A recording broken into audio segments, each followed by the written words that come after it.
여러분 안녕하십니까, 진성호입니다. 이 장기표 선생이 동아일보와 와이드 인터뷰를 했습니다. 자, 최근 민주당이 민주화 운동을 한 사람들에 대해서 또다시 취업, 대출, 이 교육 이런 데 특혜를 주는 법을 만들고 있습니다. 이것을 지켜보는 진짜 민주화 유공자 장기표 선생의 심정은 어떨까요? 자, 동아일보 이진구 논설위원과의 이 와이드 인터뷰에서 장기표 선생의 과거가 좀 드러났습니다. 상당히 눈물이 나는 인생입니다. 자, 장기표 선생은 문재인 대통령을 비롯해서 지금 민주화 운동 합리하고 나대는 사람들을 변방인이라고 비판합니다. 진짜 민주화 운동을 나라를 위해서 한 사람들은 돈 달라고 하지 않는다. 나는 10억이 넘는 돈을 받을 수 있었는데도 민주화 유공자 이런 거 신청도 하지 않았다. 그런데 니들 왜 이러냐?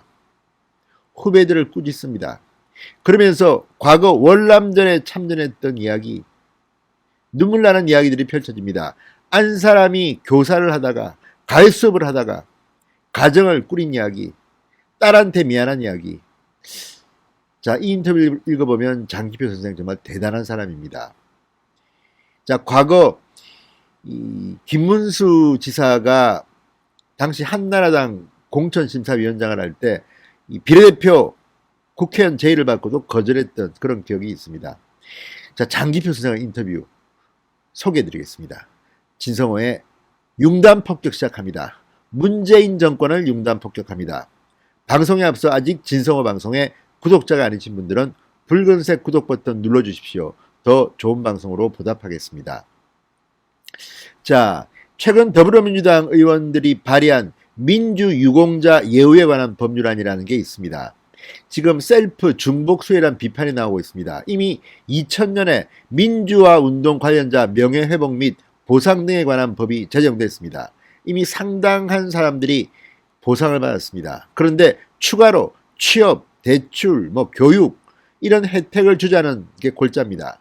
게다가 발의자 중에는 이 사기 횡령 등의 의혹을 받고 재판을 받고 있는 윤미향 의원도 끼어 있습니다.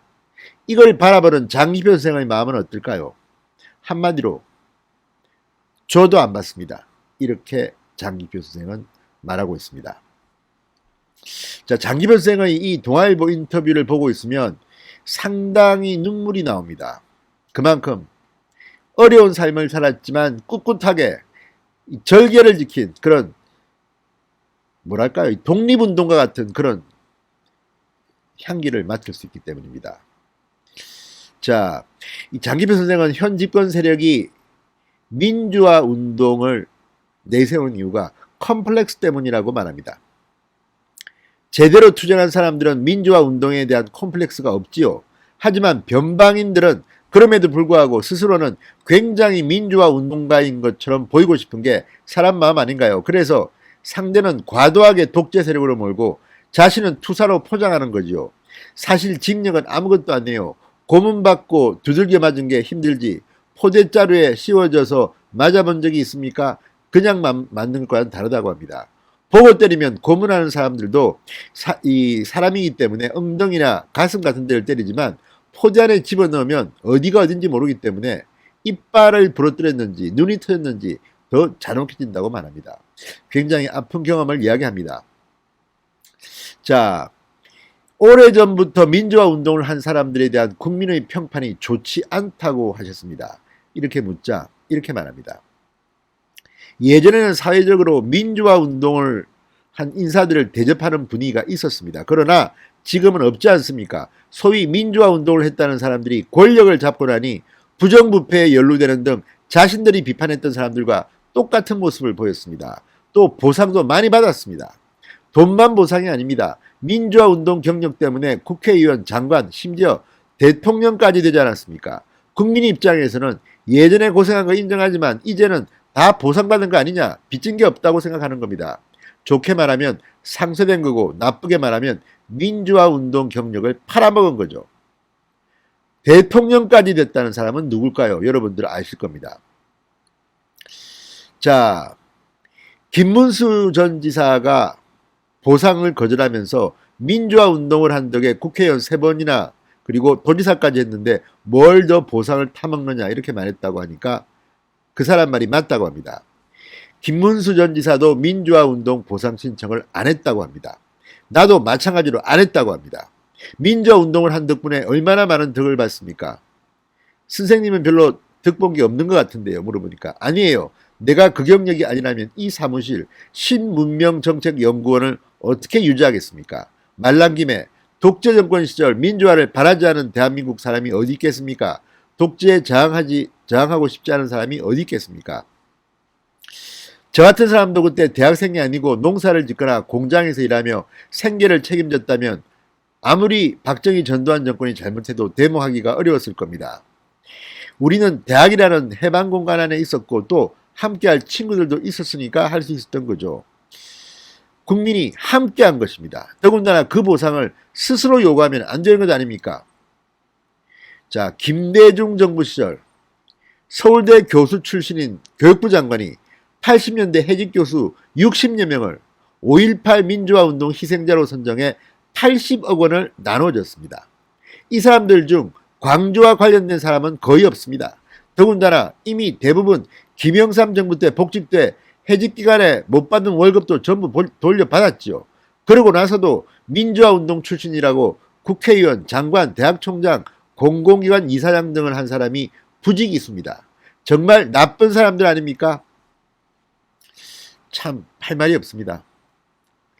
자, 민주화 운동 보상을 신청하지 않은 이유 중 하나로 정권이 바뀌었다고 해석을 달리해 무죄 판결을 받고 싶지 않았다고 했습니다. 이유가 뭡니까? 물어보니까 지금 재심법정을 열어 안중근 의사의 이 또 히로부미 사살은 무죄라고 할 필요가 있겠습니까? 없겠지요. 그런 건 역사가 평가하는 겁니다.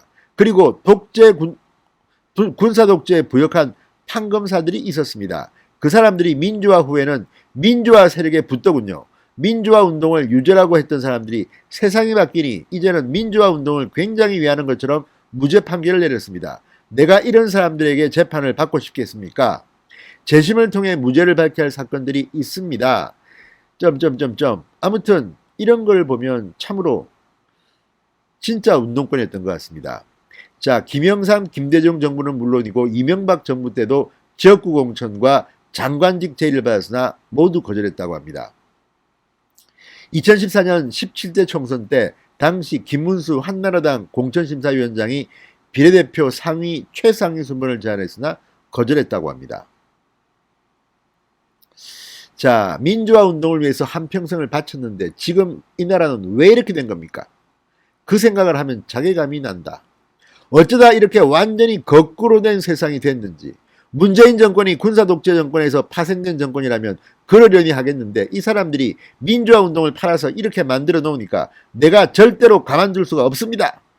이 정부 하는 걸 보면 그러다 다시 감방에 가실지도 모릅니다. 이렇게 물으니까 그러면 영광이지요. 이렇게 답합니다. 자, 그러면서 개인사를 이야기합니다. 아내가 고등학교 교사를 했는데 면회 다니느라 그만둔 뒤에는 집집마다 다니며 가정교사를 해서 살림을 꾸렸습니다. 집사람이 당신은 돈을 안 벌어오는 게 문제가 아니라 돈 벌 생각 자체가 없는 게 문제라고 하더군요. 하하하 웃습니다.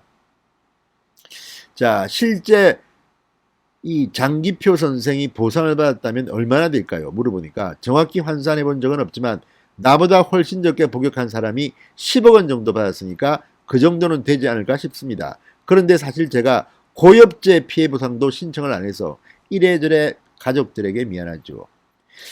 자, 장기표 선생은 월남전에 참전한 용사입니다. 67년 입대를 했는데 그해 여름에 월남전에 차출됐다고 합니다. 3만 원이면 안 갈 수도 있었는데 갔다고 합니다. 파병 반대 데모까지 했지만 제가 좀 별난 사람이라 개인적으로는 반대했지만 일단 국가 정책으로 결정됐으니 따라야 한다고 생각했죠. 자, 6, 7살 때 6.25 전쟁을 겪었는데 그때 주변에서 군대 안 가려고 숨고 백 쓰는 걸 하도 봐서 난 크면 저러지 않겠다고 결심한 것도 영향을 준 것 같아요. 고엽제 피해 보상 신청은 왜 안 하신 겁니까?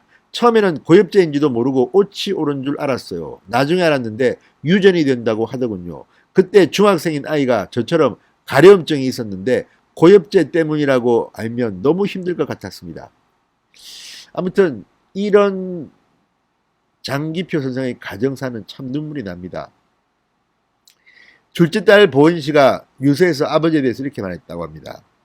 제 아버지 장기표는 오랜 시간 감옥, 도망, 고문을 당하고서도 10억 원대의 민주화운동 보상금을 신청조차 하지 않았던 분입니다. 그런 보상금은 우리 같은 일반 국민들의 세금을 낭비하고 민주화운동의 진정성을 해친다는 이유 때문이었습니다. 제 아버지 장기표는 서울대 법대 시절 남들은 기피하는 병력을 스스로 다했습니다. 운동권 시절부터 사회주의의 문제점을 지적했고 주사파를 질타했습니다. 쉽게 국회의원이 될 수 있는 기회를 변화의 기미가 안 보이는 정당이라는 이유로 마다했고 고액 연봉이 보장되는 공공기관 이사장 자리도 고사하셨습니다. 이렇게 무분별하게 만들어지는 공공기관이 꼭 필요한 곳에 써야 할 세금을 축낸다는 이유에서였습니다. 자, 어쨌든 이 인터뷰를 읽으면서 장기표 선생에 대해서 숙연한 마음이 생깁니다. 문재인 정권의 얼치기 민주화 운동한 사람들, 장기표 선생한테 좀 배우시기 바랍니다. 진성호의 융단 폭격이었습니다. 여러분 감사합니다.